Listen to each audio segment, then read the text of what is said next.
Velvet Voices Horror Story.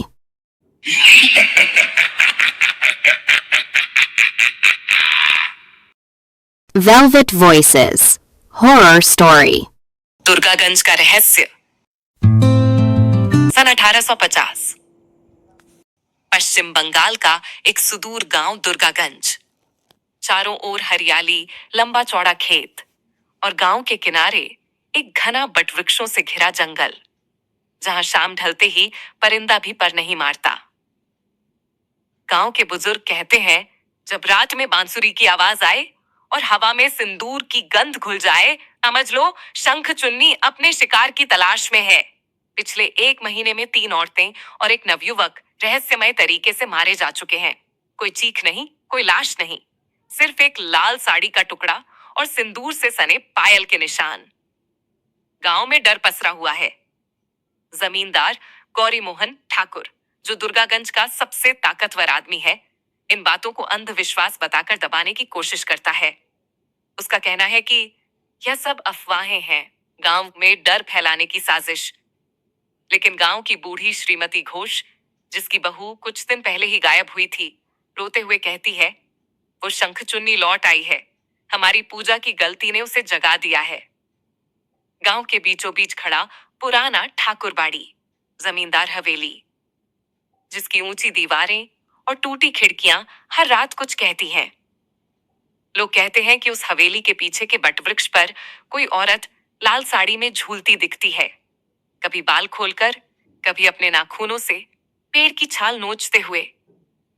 और फिर एक रात नदिया नाम की एक लड़की, जो गांव की नदी किनारे कपड़े धोने गई थी, वापस नहीं लौटी। अगली सुबह नदी के किनारे सिर्फ एक टूटा हुआ कांच का श्रृंगारदान और लाल सिंदूर से सना शंख मिला। गांव वालों का डर अब दहशत में बदल चुका था। कहानी अब शुरू होती है दुर्गागंज, जहां बीते हुए पाप और अधूरी आत्माओं ने अभी चैन नहीं लिया है। दुर्गागंज गांव का सबसे प्रभावशाली और भयभीत करने वाला नाम था जमींदार गौरी मोहन ठाकुर। उम्र करीब 55 वर्ष, ऊंची काठी, तेज आंखें और माथे पर हमेशा एक गहरी शिकन। ठाकुरबाड़ी की चौड़ी हवेली गांव के उत्तर छोर पर स्थित थी, जहां आम आदमी दिन में भी जाने से कतराता था। गौरी मोहन के परिवार में थी उसकी पत्नी कमलावती देवी, एक शांत लेकिन भीतर से जली सी हुई औरत, और उनका बेटा नंददुलाल ठाकुर, उम्र 25, पढ़ा लिखा, लेकिन बाप की तरह कठोर नहीं। ठाकुरबाड़ी में वर्षों से काम करने वाला नौकर भुवन मोहन सब कुछ जानता था। कौन सी खिड़की कब बंद होती है, कौन सा दरवाजा किस रात अपने आप खुलता है। और हवेली के दक्षिणी हिस्से में बंद एक पुराना कमरा, जहां पिछले 20 वर्षों से कोई नहीं गया। कमलावती अक्सर रातों को सपनों में बड़बड़ाती थीं। उसकी चूड़ियों की खनक, उसकी लाल आंखें, वो वापस आ रही है हमें लेने। गौरी मोहन हर बार उनकी बातों को बीमारी कहकर टाल देता, लेकिन गांव की घटनाएं अब हवेली तक पहुंच चुकी थीं। एक दिन नंदुलाल ने अपने पिता से सीधा सवाल किया, बाबा, क्या ठाकुरबाड़ी में कुछ छिपा हुआ है? गांव में लोग कह रहे हैं कि एक आत्मा हमें देख रही है। गौरी मोहन ने उसे घूरते हुए कहा, कुछ चीजें जितनी गहरी दबा दी जाए, उतना ही अच्छा होता है। दुर्गा पूजा आ रही है, गांव की चिंता करो, आत्माओं की नहीं। रात उसी दिन और डरावनी थी। हवेली के पास की शिव मंदिर की घंटी अपने आप बजने लगी और ठाकुरबाड़ी की छत से किसी औरत की हंसी की आवाज आई, धीमी मगर दिल दहला देने वाली। अगली सुबह हवेली की पिछली दीवार पर सिंदूर से लिखा था, मैं लौट आई हूं। गौरी मोहन का चेहरा सफेद पड़ गया और पहली बार उसने महसूस किया, जिसे वो अतीत समझकर भूल गया था, वो अब वर्तमान बन चुकी है। दुर्गागंज की सीमा पर एक पुराना तालाब था, कृपा सागर। कोई वहां नहीं जाता था। पानी काला दिखता था और बीच में उग आए कमल कभी मुरझाते नहीं थे। गांव वाले मानते थे कि वहां श्राप बसा हुआ है। गौरी मोहन के दादा के जमाने से कहा जाता था कि उस तालाब में किसी स्त्री ने आत्महत्या की थी और तभी से हर अमावस की रात वहां बांसुरी की धुन सुनाई देती है, नागिन बांसुरी। उस रात अमावस थी। गांव में अजीब सी उमस फैली हुई थी। तालाब के पास रहने वाली एक विधवा औरत मृणालिनी, जो रोज उस रास्ते से जल भरने जाती थी, उस दिन भी गई, लेकिन वापस नहीं लौटी। सुबह तालाब की कीचड़ में मृणालिनी के पैरों की उल्टी दिशा में गए हुए निशान मिले, जैसे कोई उसे घसीट कर पानी में ले गया हो। किनारे पर पड़ी थी उसकी चूड़ी और एक लाल रंग की टूटी बांसुरी, वैसी ही बांसुरी जो कभी ठाकुरबाड़ी के संगीत कक्ष में बजती थी। गांव में अब सिर्फ डर नहीं, श्रद्धा टूटने लगी थी। लोग मंदिरों में जाना छोड़ने लगे, खेतों में अकेले काम करना बंद कर दिया। भुवना मोहन, जो हर सुबह ठाकुरबाड़ी का आंगन धोता था, उस दिन भयभीत होकर नंद दुलाल से बोला, बाबूजी, वो आवाज जो पिछली रात आई थी, वो मृणालिनी की नहीं थी, वो किसी और की थी, किसी वो की, जिसकी सांसें अब भी इस हवेली में बसती हैं। उसी रात हवेली की छत पर नंदुलाल ने देखा एक औरत, लाल साड़ी, बिखरे बाल, हाथ में शंख और आंखें बिल्कुल सफेद। वो तालाब की दिशा में देख रही थी, जैसे किसी का इंतजार कर रही हो। और फिर एक बार फिर वही बांसुरी बजी, लेकिन इस बार उसमें क्रोध था। दुर्गागंज की हवाओं में अब हमेशा एक सन्नाटा पसरा रहता था। दिन में भी पक्षी चुप रहते और रात की खामोशी में कभी कभी कोई गूंजती हुई हंसी सुनाई देती नारी की, पर मानवीय नहीं। इसी माहौल में गांव के दक्षिण दिशा से एक तांत्रिका स्त्री का आगमन हुआ। उसका नाम था भैरवी। लंबा काला घाघरा, सिर पर लाल चुनरी और गले में नीम और रुद्राक्ष की माला। उसकी आंखें इतनी गहरी थीं कि देखने वाले को अंदर तक चीर दें। गांव के बच्चे उसे देखकर भागने लगे और बूढ़े प्रणाम करने। भैरवी कोई साधारण तांत्रिका नहीं थी। वो आत्माओं से बात कर सकती थी, मृत ऊर्जा को महसूस कर सकती थी और जमीन की कंपन से भूतकाल जान सकती थी। उसने आते ही गांव की मिट्टी को हाथ में लेकर आंखें बंद की और कहा, यह भूमि पवित्र नहीं रही। किसी ने यहां विवाह का सिंदूर अपवित्र किया है और वही अब रक्त मांगता है। लोग डर के मारे दूर खड़े रहे, लेकिन नंददुलाल उसके पास गया। उसने उसे सारी बातें बताईं। तालाब, मृणालिनी, हवेली और शंख चुन्नी की परछाई। भैरवी ने शांत स्वर में कहा, जिस आत्मा की पायल की झंकार हवाओं में है, वो अधूरी नहीं है। वो लौट आई है क्योंकि उसका बांधने वाला अब भी जीवित है।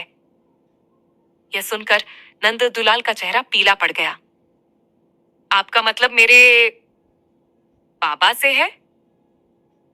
भैरवी ने कोई जवाब नहीं दिया, बस ठाकुरबाड़ी की ओर देखा और बोली, मुझे उस हवेली में प्रवेश करना होगा। उस कमरे में जो 20 वर्षों से बंद है, वहां श्राप की जड़ है। गौरी मोहन ठाकुर ने पहले तो भैरवी के हवेली में आने पर आपत्ति जताई, लेकिन जब उसने उसकी आंखों में देखकर कहा, अगर मैंने प्रवेश नहीं किया तो अगला शिकार कमलावती देवी होंगी, तो हवेली के दरवाजे उसके लिए खोल दिए गए। भैरवी के कदम ठाकुरबाड़ी में पड़े। जमींदार का बेटा नंददुलाल ठाकुर पढ़ा लिखा, संवेदनशील और अपने पिता गौरी मोहन की कठोरता से अलग कई महीनों से एक सामान्य परिवार की लड़की से प्रेम करता था। उसका नाम था सौदामिनी।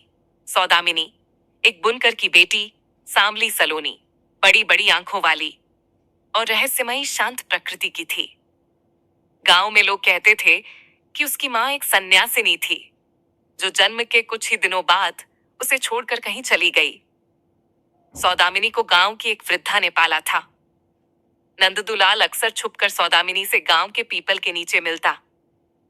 वो उसे कविताएं सुनाता और सौदामिनी बस मुस्कुराकर सुनती। पर पिछले कुछ दिनों से सौदामिनी अजीब बर्ताव कर रही थी। वो कभी अचानक लाल चूड़ियां पहन लेती, कभी मांग में सिंदूर भर लेती, जबकि वो कुंवारी थी। उसकी आंखों में कभी कभी एक गहराई आ जाती, मानो कोई और उसमें से झांक रहा हो। एक रात नंद दुलाल ने उसे पीपल के पास देखा। वो अकेली खड़ी थी। उसकी पीठ नंद दुलाल की ओर थी। वो धीमे स्वर में कुछ बोल रही थी, जैसे किसी से संवाद कर रही हो। तुमने मुझे छोड़ दिया था, अब तुम ही मुझे पूरा करोगे। विवाह अधूरा नहीं रहेगा। नंद दुलाल डरते डरते उसके पास गया और जैसे ही उसने उसका कंधा छुआ, सौदामिनी एकदम पलटी। उसकी आंखें लाल थीं, होठों पर एक अजीब मुस्कान और उसके चेहरे पर कुमकुम की मोटी रेखा बनी हुई थी। उसने बहुत धीमे स्वर में कहा, क्या तुमने मुझे पहचाना? ठाकुरबाड़ी का पुत्र? नंददुलाल पीछे हट गया, पर अगले ही क्षण सौदामिनी बेहोश होकर जमीन पर गिर पड़ी। भैरवी को जब बुलाया गया तो उसने सौदामिनी की नाड़ी पकड़ते ही कहा, ये लड़की सिर्फ एक माध्यम है, इसके अंदर कोई और है, कोई जो ठाकुरबाड़ी से जुड़ा हुआ है। और उसका प्रेम अधूरा था, शापित था। नंददुलाल को अब एहसास होने लगा था कि उसका प्रेम सिर्फ प्रेम नहीं, उसकी आत्मा को किसी प्राचीन अधूरी कथा में खींचा जा रहा है। दुर्गा पूजा की तैयारियां गांव में शुरू हो चुकी थीं, लेकिन इस बार हर फूल की माला, हर ढाक की थाप के पीछे एक अनकहा डर था। भैरवी अब ठाकुरबाड़ी के दक्षिणी बंद कमरे में जाना चाहती थी, वही कमरा जिसे 20 साल पहले गौरी मोहन ठाकुर ने ताला लगाकर सील कर दिया था। कहा जाता था कि उस कमरे में एक स्त्री की आत्मा कैद है। जब भैरवी ने कमरे में प्रवेश किया, चारों ओर धूल जालों और एक अजीब महक से भरी हवा थी। दीवारों पर बंगला में लिखा था, विवाह अधूरा था, रक्त विवाह ही मेरा मोक्ष है। कमरे के कोने में पड़ा था एक पुराना श्रृंगार दान, जिसमें अब भी लाल सिंदूर, टूटी चूड़ियां और एक शंख रखा था। भैरवी ने जैसे ही शंख उठाया, कमरे की हवा भारी हो गई और अचानक एक स्त्री की छाया दीवार पर उभरी। लंबे बाल, लाल साड़ी, माथे पर बड़ा सिंदूर और आंखों में अग्नि। उसका स्वर गूंजा, मैं हूं रत्नावती, ठाकुरबाड़ी की बहू, जिसे विवाह के 7वें दिन बलि के लिए चुन लिया गया। भैरवी स्तब्ध रह गई। रत्नावती की आत्मा ने आगे कहा, गौरी मोहन के छोटे भाई रसबिहारी ठाकुर ने मुझे अपनी पत्नी बनाया, पर मेरे सौंदर्य और सौभाग्य को देखकर उसने मुझे तांत्रिक बलि में समर्पित कर दिया, ताकि उसे अमरत्व मिले। उसी रात इस कमरे में मेरे गले में मंगल सूत्र डालते ही मुझे मार दिया गया। मेरे शरीर को तालाब में फेंक दिया गया, लेकिन मेरा विवाह अधूरा रहा। और अब जब सप्तमी फिर आई है, मैं अपने पूर्ण सिंदूर, अपने पूर्ण विवाह और अपने बदले के लिए वापस आई हूं। भैरवी ने कांपते स्वर में पूछा, तू क्या चाहती है रत्नावती? उस आत्मा ने धीरे से कहा, न्याय, विवाह, बलिदान, तीनों अधूरे हैं, और जो रक्त उस समय बहा नहीं, अब बहेगा। कमरे का दरवाजा खुद ब खुद बंद हो गया।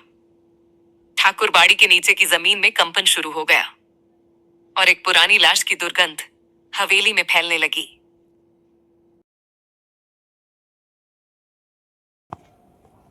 रत्नावती की आत्मा अब छिपी नहीं रही।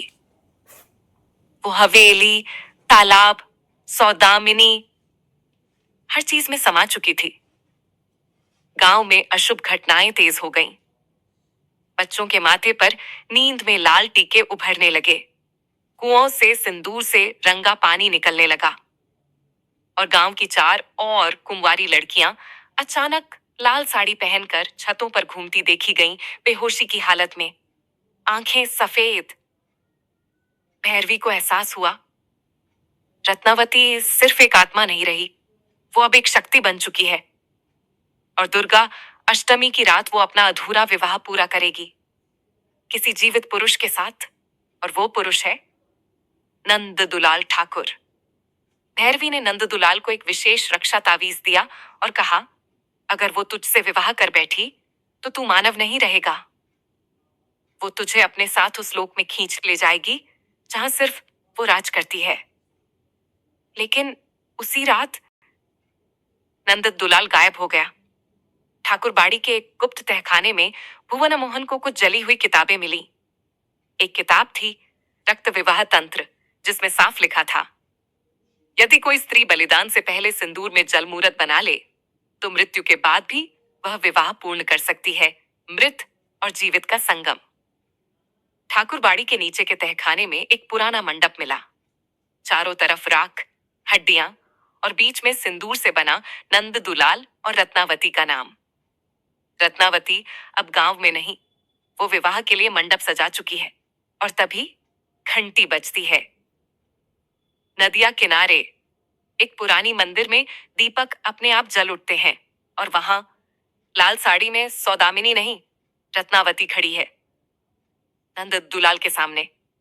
वो बड़बड़ा रही है, अब तू सिर्फ मेरा है, अग्नि साक्षी है, इस बार कोई बलिदान अधूरा नहीं रहेगा।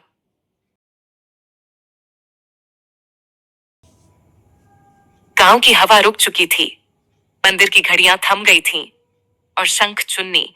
विवाह शुरू हो चुका था। मृत्यु और जीवन के मिलन का वो घातक क्षण, जब मृत आत्मा एक जीवित देह में प्रवेश करती है। नंद दुलाल सम्मोहन में बंधा हुआ रत्नावती के साथ अग्नि के चारों ओर घूम रहा था। अग्नि असली नहीं थी, वो पिशाचनी अग्नि थी जो आत्मा को जला नहीं, बांधती थी। भैरवी जानती थी कि इस विवाह को रोकने का एक ही उपाय है। भैरवी मंत्र पढ़ना शुरू किया और जैसे ही वह मंत्र पूरा हुआ, भैरवी की शरीर से ऊर्जा बाहर निकलकर शंखचुन्नी को घेर लिया और उसे खींच के भैरवी के खुद के शरीर में समा लिया।